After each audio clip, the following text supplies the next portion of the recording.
In this video, let's talk about the second financial tool. Where can we put money when we're doing retirement planning? Previously, we talked about liquidity. This video, we're going to talk about risk. You can actually assign dollars either as a part of your regular expenses, or you can assign dollars out of your actual assets to cover potential risks. You'll see that the common examples here are the Medicare, life insurance, and long-term care insurance. So let's kind of cover each of those three. When you enter into retirement, one of the biggest expenses that you're going to have is healthcare. And that's where both Medicare and long-term care insurance kind of fit into this decision making. If you haven't done so already, if you haven't already had a conversation with a Medicare expert, someone who is fully equipped to inform and educate you on how Medicare works and all the different plans that are available to you in your area and based upon your unique circumstances, you really need to do that. They are worth their weight in gold. In fact, many of these individuals, and I have individuals I can point other people to if they contact me, these individuals don't actually charge anything out of pocket to those they do their consultations with. They actually are compensated through the implementation of an actual Medicare plan or Medicare supplement plan. So they're very knowledgeable. Medicare is a very specialized area of knowledge, and you've got to talk to an expert in that to make sure that you get the right plans at the right time so that you don't actually incur any kind of a penalty. Next, you've got the risk of premature death. Now, if you're single, the risk of premature death is pretty insignificant because there's no other dependents upon you normally that you need to be concerned about. But if you're married, you've got to, in the course of retirement planning, run an analysis on, will my surviving spouse be taken care of? Will they have all of the income and assets that they need in order to cover all of their regular living expenses and financial goals that they have?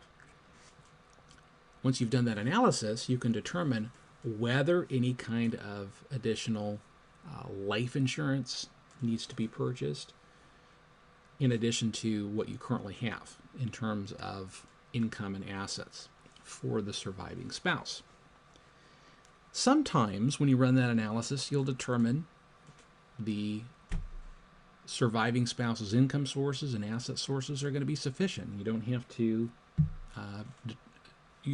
to purchase any additional life insurance or put in place any kind of supplementary tools for a surviving spouse. But the analysis has got to be done. The biggest area where I see people basically ignore the risk is long-term care.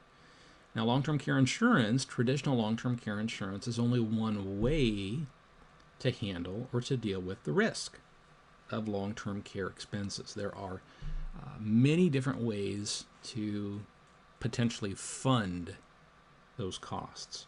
What you don't want to do is simply ignore it because you don't think there's a good solution or you think that traditional long-term care insurance is too expensive. It may well be too expensive depending on the age that you look into it. Mostly people who are healthy in their 50s are going to be able to get affordable long-term care insurance that they'll be able to take with them and pay premiums on into retirement.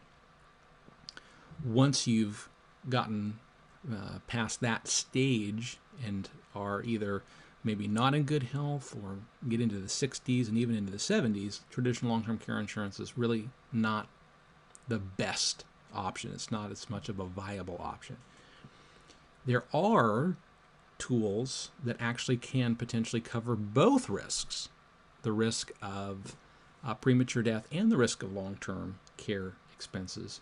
They're called hybrid policies, so they combine the two risks, and ultimately it's a vehicle in which you've got a death benefit. The death benefit is designed for the surviving spouse, but the long-term care rider on the death benefit allows a spouse to access the death benefit during life if long-term care expenses or the triggers for long-term care need end up being activated. Another very common way to cover the potential future costs of long-term care is to look into a home equity conversion mortgage line of credit that actually it's activated very early in retirement and grows and grows and grows and builds and builds and builds, decades into retirement, that can provide a substantial number of tax-free dollars as a safety net in that particular circumstance. So ultimately, there are 3 core risks that you want to cover. Healthcare risks, and that is both Medicare and long-term care insurance that sometimes will cover those. And then also the premature death of a spouse and life insurance. So those may come in terms of adding regular ongoing expenses each month in retirement, or you may actually assign certain dollars of your assets, investment assets, home equity assets, savings assets, to cover those risks.